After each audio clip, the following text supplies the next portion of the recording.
Welcome to the deep dive. Glad you're here. Yeah, whether you are prepping for, an intense strategy session, looking to reframe your current field of study, or maybe you are simply the kind of person who is insanely curious about the hidden structural mechanics of the human mind, you are exactly where you need to be. Absolutely. We have got an extraordinary stack of sources in front of us today. We really do. The mission here is to decode a process that historically gets cloaked in all this mystical language. But as the documentation we're looking at proves, it's actually highly methodical. Very methodical. Right, incredibly structured and profoundly psychological. We are looking closely at a document titled 31 Path Consciousness. Which is a fascinating text. It really is, because it seamlessly synthesizes Eastern spiritual psychology, specifically the granular Buddhist mechanics of enlightenment with the symbolic philosophy of Western alchemy. Yeah, the blending of those two worlds is seamless. And it includes these incredibly intricate, almost haunting psychological diagrams to map it all out. Okay, let's unpack this. We are not talking about enlightenment as a vague, glowing aura. Right, or some nebulous state of eternal relaxation. Exactly. The source text literally frames it as a change of lineage in how the human mind operates. It is it's a radical framing, honestly, and it sets a brilliant stage for our analysis today.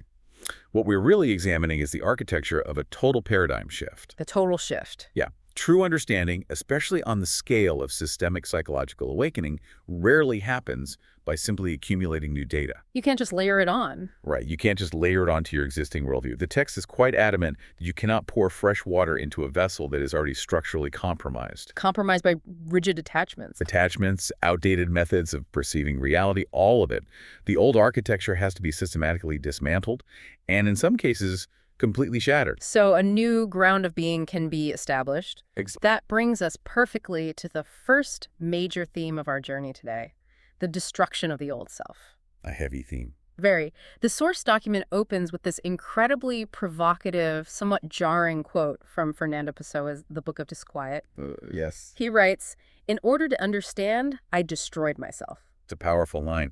When you sit with that line, it feels intensely heavy. It sounds almost violent, right? It does. But reading further into the text's alchemical framework, it becomes clear he is not advocating for literal self-destruction. No, not at all. It's something far more specific to the psyche. That is an important distinction to make right away. Pessoa is pointing toward the dissolution of the ego construct. The fabricated identity. Exactly. It is the dismantling of the collection of biases, defensive mechanisms, and conditioned responses that we, meticulously construct to navigate samsara. We really do put a lot of work into building that self. We do. We tend to think of this constructed self as our fundamental nature. But in the context of path consciousness, it is identified as the primary barrier. It acts as a distorting lens. Right. Destroying that self means voluntarily stepping into the terrifying process of letting go of who you believe you are. Which is not easy. Not at all. But you do it so that you can perceive reality without the interference of your own neuroses. If your identity is inextricably bound to your professional status, your intellect, or even your historical traumas. You are essentially observing the universe through a keyhole. That's a great way to put it. To see the whole room, to truly understand, as Pessoa suggests, the version of you that insists on looking through the keyhole has to be dismantled. The text actually provides a striking piece of visual art to anchor this exact concept. Oh, the first illustration. Yeah. There is a figure looking upward, head tilted back, arms spread wide in a posture that reads as complete unguarded surrender. Like they're totally open to whatever's happening. Exactly. And they are bathed in this piercing light. But the light isn't coming from the sky. It is emanating from behind a massive dark shadow figure that looms directly over them. The shadow is such a crucial element there. It is, and the most intense detail of the illustration is the ground beneath the figure. The rocks, the earth, the literal foundation they are standing on is physically shattering. It's breaking apart. Just floating up into the air. Gravity itself seems to have lost its hold.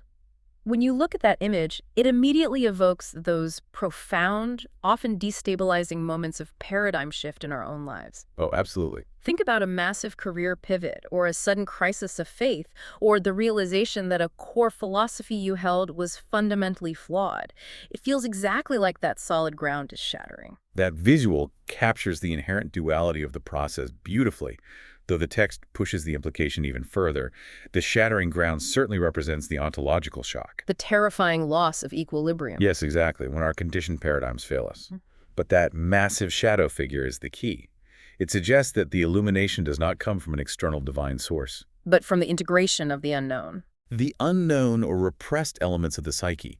We will dissect that much more when we reach the alchemical archetypes, but it perfectly sets up the next crucial concept the text introduces. Right, which pulls directly from the Western esoteric tradition. Yes. The text pivots from Pessoa and the shattering earth to a quote from Fulcanelli. This is found in Jacques Bergier's Morning of the Magicians, and it completely reframes the traditional understanding of alchemy. It moves away from the literal interpretation. Totally.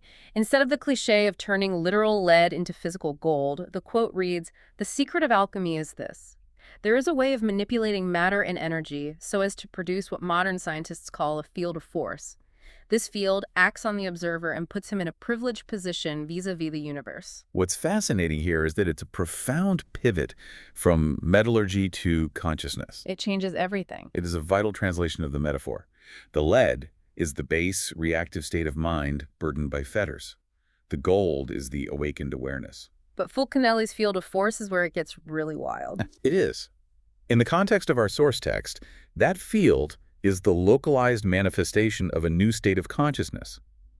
It places the observer in a privileged position because the observer is no longer entangled in the chaotic conditioned feedback loops of the environment. Because when you fundamentally alter the observer, The universe being observed is inherently transformed. right, You are no longer reacting to the world.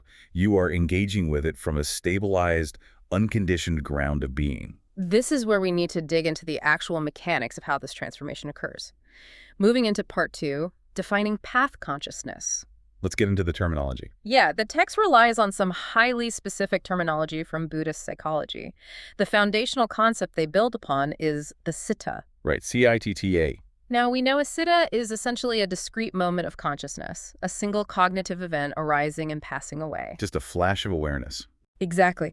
But the text introduces a very specific, incredibly rare variant called magasiddhi, or path consciousness.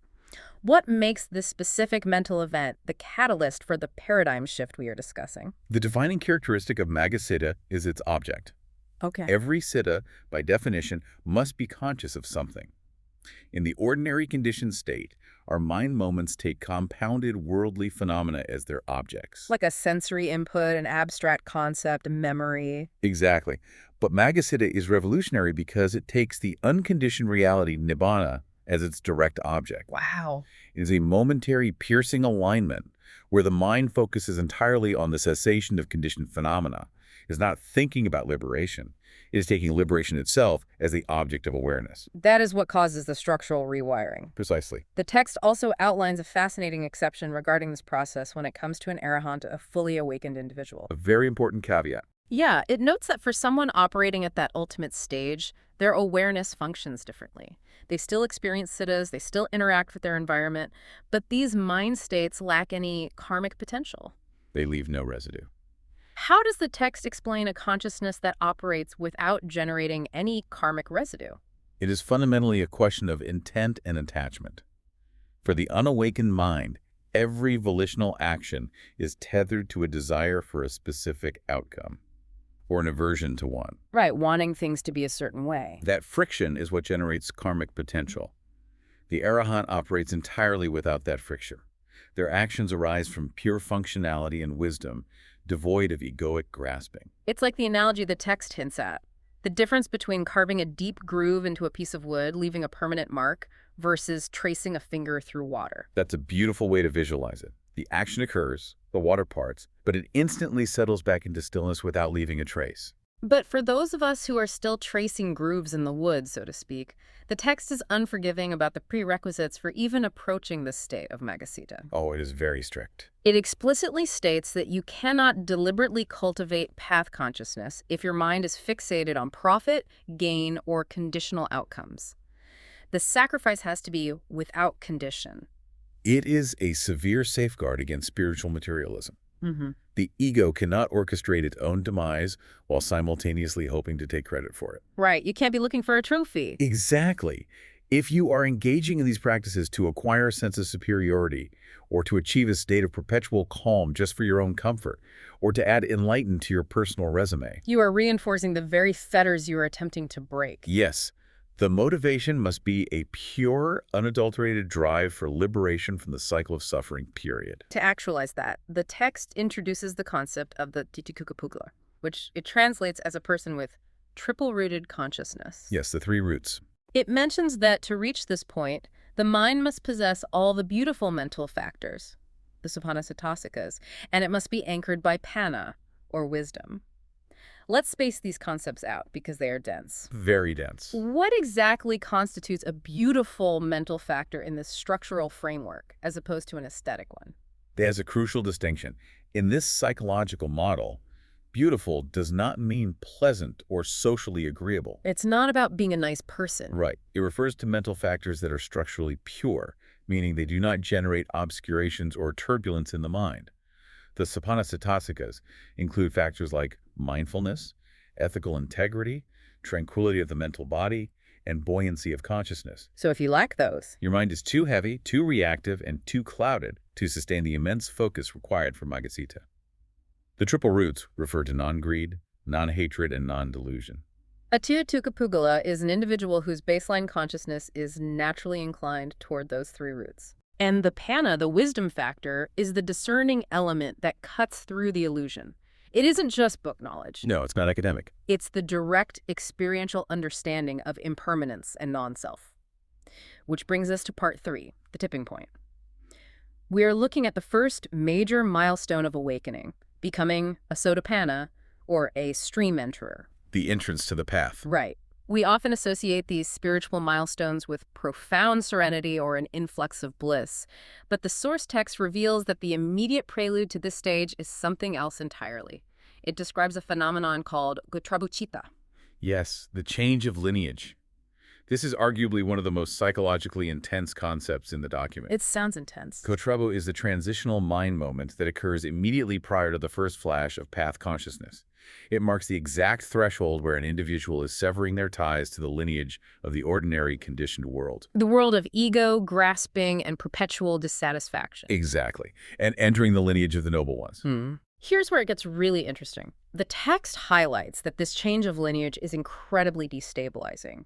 It notes that this stage can bring great despair and hopelessness. Yes. I think it is vital to explore this because it reframes what we typically view as a psychological breakdown. The text suggests that this despair is actually a structural prerequisite for the breakthrough. It demands a complete reevaluation of psychological distress in the context of awakening. Think about what the mind is enduring in the Gotrabu stage. Everything is collapsing. Right. The intellect and the experiential wisdom have aligned to show the individual that every single thing they have relied upon for security, their identity, their relationships, their societal role, the very concept of a permanent self is completely hollow. And incapable of providing lasting refuge. The ego perceives this absolute void as annihilation.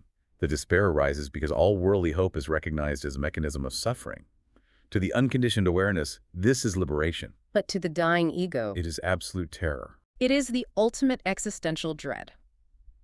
If you are listening to this and you're experiencing an intense period of deconstruction in your life where your old coping mechanisms feel useless and the future feels like an agonizing void, it is easy to interpret that as a failure. Very easy.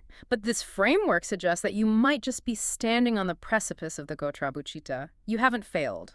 You've just exhausted the illusions. That is precisely the shift in perspective the text is pushing for. The breakdown is not an anomaly. It is the mechanism of transition. It's a feature, not a bug. Exactly. It is the necessary exhaustion of the old architecture.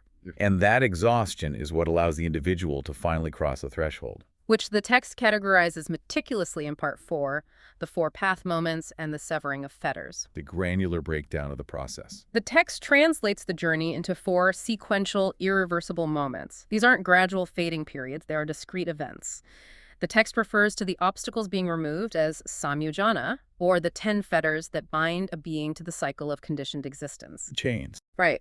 I want to spend time on each of these because the psychological reality of severing these chains is profound. Let's start with the first path moment, which aligns with that stream enterer stage. Okay. The text states this moment breaks the first three fetters: the illusion of self, attachment to rites and rituals, and doubt. These first three are the bedrock of the conditioned mind. The illusion of a permanent, independent self is the anchor for all egoic suffering. So when the first path moment occurred, The structural belief in that self is permanently eradicated.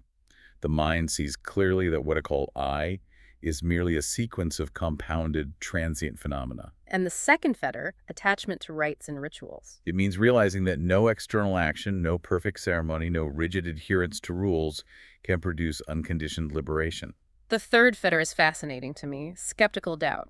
The text implies that right up until the path moment flashes, the practitioner might be plagued by existential doubt about the path itself. Absolutely, it's natural. But when the fetter breaks, what does that actually look like? It doesn't mean they suddenly know everything, right? Correct. It is not the acquisition of omniscience. It is the complete cessation of wavering regarding the nature of reality and the mechanism of liberation. They just know it works. They have seen the unconditioned directly. They no longer believe in the past. They have experiential proof of it. You don't doubt the existence of water once you have plunged into the ocean. The wavering mind is permanently stabilized. Then we move to the second path moment.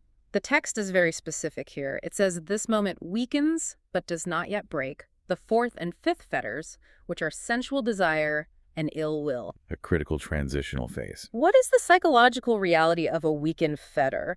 How does a practitioner operate if they still have sensual desire, but it's fundamentally compromised? It means the gravitational pull of those states has lost its ultimate authority.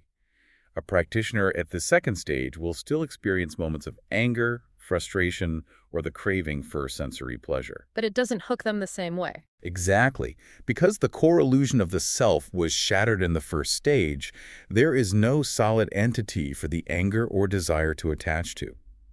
The emotions arise, but they lack the dense, sticky quality that leads to prolonged obsession or harmful action. The half-life of their reactivity is drastically reduced. That's it. They might feel the pull of ill will, but it dissipates almost immediately because the structural support for it is crumbling. Which leads directly to the third path moment, where those specific fetters finally shatter completely. The fourth and fifth fetters, sensual desire and ill will, are eradicated. Completely gone. The text refers to a practitioner at this stage as an anagami, or a non-returner, meaning they have eliminated rebirth in the sensuous planes. Yes. Imagine the reality of that mind state.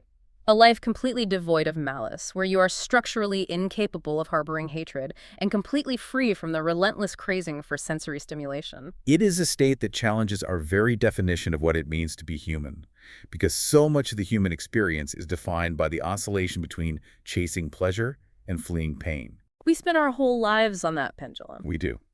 To be an anagami is to operate with a profound, unshakable equanimity in the face of all sensory data. Praise, blame, physical comfort, physical pain. They are observed with perfect clarity. Yes, but they do not induce a microscopic ounce of craving or aversion. The mind is entirely decoupled from the tyranny of the senses. But even that staggering level of freedom isn't the end. The text lays out the fourth path moment, the final culmination. This is where the remaining 5 subtle fetters are destroyed. The deepest roots. We've dealt with the gross fetters, but these subtle ones are fascinating because they seem so refined. They include attachment to refined material and immaterial realms, subtle conceit, restlessness, and the most deeply embedded root of all, fundamental ignorance. The subtle fetters are the ultimate remnants of separation. For instance, the subtle conceit mentioned is not arrogance in the worldly sense. It's not about having a big ego. No, it is the microscopic, lingering sense of I am that persists even after the gross ego is gone. It is the faintest vibration of a localized observer. The restlessness is not anxiety, but the subtlest tremor of the mind that still seeks an object. So when the fourth path moment flashes, the Nigredo takes nibbāna as its object one final time with such absolute penetrating force that even these microscopic atomic-level fetters are vaporized. The ignorance, the fundamental misapprehension of reality is entirely uprooted. The slate is wiped totally clean. So the question that naturally follows is about the immediate aftermath. You experience this irreversible flash, the Nigredo, a fetter snaps permanently. What happens in the very next microsecond? The settling. Right. The text answers this in Part 5, The Aftermath, detailing a concept called fruition consciousness, or phalacita. The Magasiddha itself is incredibly brief, a single mind moment that performs the surgical work of severing the fetter. But the system cannot just remain in that active cutting state. It needs to integrate. It is immediately followed by phalacita, the fruition consciousness. These are the resultant mind states that arise directly as a consequence of the path moment. They embody the profound relief, the settling, and the integration of the newly acquired liberation. The text describes these fruition moments as providing a new ground of being, and it offers a fascinating detail. A skilled practitioner can actually re-enter this fruition state at will, reliving that profound peace. Like tapping into a reservoir. Yeah, it is not a video game save point. It is more like the muscle memory of a master musician. Once a master cellist knows exactly what perfect pitch feels like, they can tune their instrument back to that flawless resonance regardless of the chaotic noise happening around them. I love that. The fruition consciousness is that perfect resonance. That is an excellent analogy. The baseline frequency of the mind has been permanently altered. The phalacita is the mind experiencing the joy of its own unburdening. And the text gets highly analytical here to categorize the sheer variety of how this is experienced. Breaking it down into what it calls the 40 types of supramundane consciousness. Right. The math behind this is dense, so let's break it down together. The text outlines 8 fundamental types of these ultimate mind states, which are simply the 4 path moments plus their 4 corresponding fruition moments. 8 types. But then it multiplies them by 5 based on the levels of jhana. How does the text explain the intersection of these path moments with the jhanic states? Jhana refers to the progressive states of deep, unified meditative absorption. Getting deeply concentrated. Yes. The text utilizes a 5-fold model of jhana, where each subsequent level sheds a grosser mental factor, becoming increasingly refined and utterly still. Okay. Because the Magacita and Phalacita are so immensely powerful and laser-focused on the unconditioned, they naturally possess the intensity of at least the first jhana. However, if a practitioner has developed deep mastery and concentration, the past moment might flash while their mind is tuned to the frequency of the 2nd, 3rd, 4th, or 5th jhana. I see. So you have the 8 fundamental types of realization occurring across 5 potential depths of absorption, yielding the 40 specific permutations. But the text offers a really vital caveat here regarding jhana, which I think is deeply encouraging. It notes that even a practitioner with modest jhanic skill, someone who hasn't mastered the highest, most esoteric levels of absorption, is still considered to have attained the equivalent of the first jhana upon reaching path consciousness. A very comforting point for many practitioners. Right. The piercing insight into reality is the core engine of the transformation. The depth of the meditative stillness is an amplifier, but not the prerequisite for the severing of the fetters. It is a crucial point of clarification. It prevents the path from becoming an elite, exclusionary athletic competition of concentration. The liberating wisdom, the panna, is the non-negotiable element. You can't just brute force it with focus. Exactly. You cannot simply concentrate your way to liberation. You must investigate. That distinction perfectly bridges into the next major theme of the text, explored in Part 6, the lotus in the mud. Which tackles the deeply ingrained misconception about willpower. Yes. To ground this, the text provides a second exquisite visual. We see a highly detailed, delicate lotus flower blooming. It is anchored at the bottom of the image in what looks like dense, textured mud, but it rises up through a geometric mandala, Guided by subtle celestial lines. until it opens into a radiant, glowing white light at the apex. The lotus is the quintessential symbol of awakening in Eastern thought for a reason. Its entire life cycle is an allegory for the mechanics of consciousness we have been discussing. It's perfect. The seed cannot germinate in pristine, filtered water. It requires the dark, decaying, nutrient-dense mud at the bottom of the pond. It must push through the murky, obscure water. But when it finally breaks the surface, The petals are entirely unstained by the environment it grew out of. the study guide attached to the text uses this image to dismantle a core modern fallacy, the idea that you can force enlightenment through sheer willpower. We are so conditioned by the culture of hustle and brute force achievement. We really are. We assume that if we read enough texts, meditate for enough hours, and aggressively crush our bad habits, we can essentially wrestle the universe into granting us a path moment. The text makes it clear. You cannot pry a lotus open with your hands. You will only destroy the flower. Exactly. If we connect this to the bigger picture, the application of brute force willpower is fundamentally an activity of the ego. Trying to control the process? It is the self trying to orchestrate the death of the self on its own schedule, usually out of an aversion to its current suffering. The text is urging a radical shift in methodology. You do not force the magasit to occur. You meticulously cultivate the conditions that allow it to arise naturally. You are the gardener, not the architect. Perfectly said. You cultivate the sapana chitasikas, the beautiful mental factors of mindfulness, patience, and ethical conduct. You observe the mind without judgment. You provide the correct nutrients. And then when the structural conditions are absolutely perfect, the path moment flashes organically. It requires an incredibly vulnerable stance, allowing wisdom to arise. It demands a complete acceptance of the mud. If you are listening and you're wrestling with intense shadow material, navigating a phase of deep interpersonal friction, or confronting your own hypocrisy, the ego tells you that you are failing at spiritual practice. That you're doing it wrong. Right. But this alchemical framework says that friction is the exact nutrient base your lotus requires. You don't transcend by escaping the mud. You transcend by utilizing it. That is the essence of alchemical transmutation. The base material, the suffering, the neuroses, the attachments is not discarded. It is the very fuel required for the fire of transformation. Which leads us to the final and arguably most psychologically complex section of the document. Part 7, the archetypes of the alchemist and the psychology of integration. This is where it all comes together. The text presents a third, highly intricate visual chart. At the center stands a figure labeled the rebus, or the alchemist. Surrounding this central figure are 6 distinct archetypal characters. It operates as a complete map of the fragmented human psyche. It really is a map. The rebus itself is depicted as a two-headed being, synthesizing male and female, light and dark. The text defines this figure as the integrated being, the union of all opposites. The alchemist at the center embodies total self-mastery, no longer bound by internal division. Holding it all. They hold every fragment of the psyche without rejecting or clinging to any of them. The concept of neither rejecting nor clinging is the operational definition of true integration.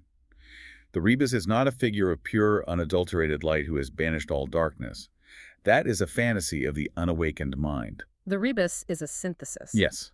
The surrounding 6 archetypes represent the autonomous, often conflicting psychological drives that dominate the unintegrated mind. To reach that central, awakened state, the practitioner must systematically confront and integrate each of these archetypes. Recognizing them not as enemies to be slain, but as necessary, though partial, expressions of energy. Exactly. Let's deeply explore these 6 archetypes, because the text treats them as fragments we all navigate. Let's start with the one that is universally avoided, the shadow. The hidden self. The text describes it as the unseen, repressed self. It is the repository for our hidden fears, our buried desires, our socially unacceptable impulses. And the text issues a severe warning here. That which is denied does not disappear, it waits in darkness. To reject it is to remain ruled by it. The mechanism of the shadow is brilliant and devastating. When the conscious mind decides a certain trait, say, aggression or intense envy, is incompatible with its self-image, it doesn't extinguish the trait. It merely exiles it to the unconscious. Out of sight, out of mind. Right. But from there, the shadow operates autonomously, usually projecting itself onto others.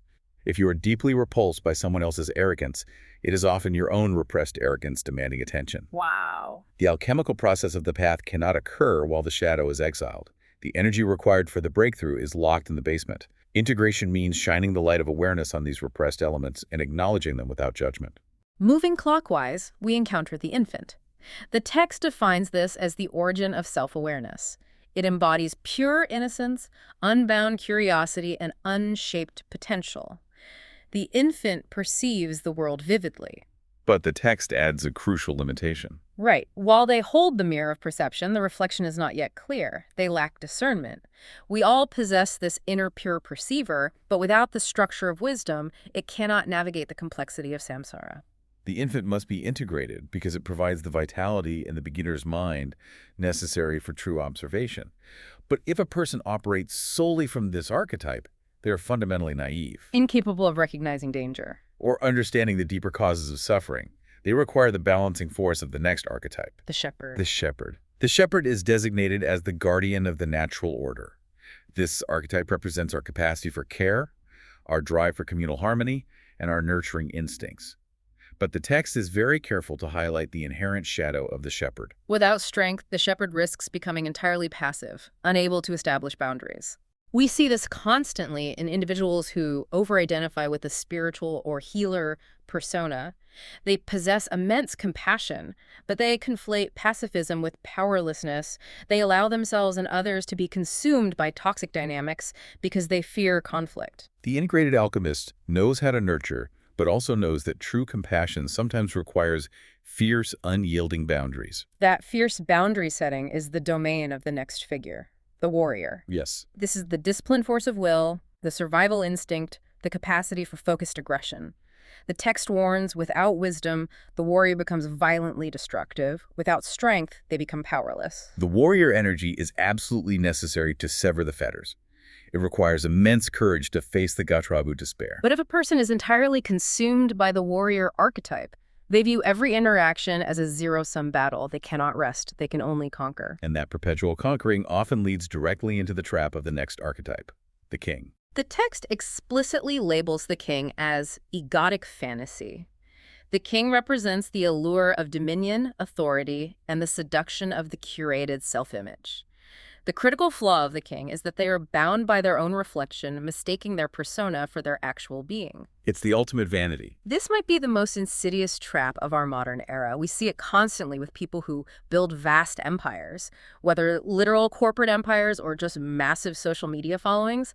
They completely conflate their intrinsic worth with their external status. When the CEO retires or the influencer loses their platform, They experience total psychological collapse because the king archetype was their only identity. The rebus must integrate the king's capacity for order and leadership without believing the illusion of the crown. which brings us to the final archetype, the old man. This figure embodies the accumulation of experience, deep reflection, and foresight. It is the part of us that perceives the vast long-term patterns of life. However, the text's caution here is incisive. Wisdom alone is not enough without action. Knowing becomes stagnation. It is the ultimate trap for the intellectual spiritual seeker. You can memorize the mechanics of the 40 types of supramundane consciousness. You can philosophize about the alchemical rebus.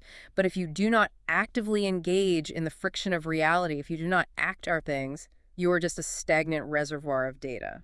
It forces us to synthesize the entire architecture of the document.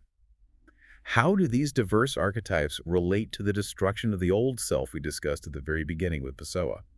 What does it truly mean to destroy myself in this context? So what does this all mean when we put the pieces together? It means that the self that must be destroyed is the delusion that you are exclusively any one of these archetypes.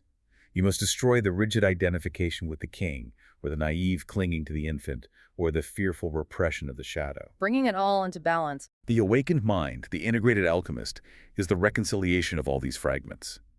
You do not surgically remove the warrior or execute the king. You integrate their energies into the center. The old ground shatters, so that a new consciousness capable of holding all opposites in perfect equilibrium can arise. That is a staggering framework to process. Let's pull all of this together to clarify the journey for you, the listener. We started with the mission to decode the mechanics of spiritual awakening, and this document provided a blueprint of absolute precision. A literal map. Path consciousness is not a random mystical blessing. It is a structural, deeply psychological transformation. It demands the total deconstruction of the ego. It requires the courage to weather the terrifying despair of the Gotrafhu transition. It operates through the systematic, irreversible severing of the 10 fetters, culminating in a pristine new ground of being. And ultimately, it teaches us that enlightenment is not about escaping reality through brute force willpower. It is about cultivating the soil, allowing the lotus to bloom, and integrating every single fragmented archetype of your psyche into the balanced observer. The ultimate revelation of the text is a shift in target. You cease trying to manipulate the external universe and instead fundamentally transform the instrument, your own mind that observes it. When the observer is alchemically altered, the universe is reborn. Beautifully said. And that leaves us with a necessary, provocative question to consider regarding the mechanics of your own path. If the secret to generating this liberating field of force is profound integration rather than aggressive willpower, and if the lotus absolutely requires the nutrient-dense mud to eventually bloom. What mud in your own life? What terrifying shadow material? What recurring, frustrating inner conflict? Or what perceived failure are you currently trying to aggressively force away when you should actually be utilizing it as the exact necessary condition for your own structural breakthrough?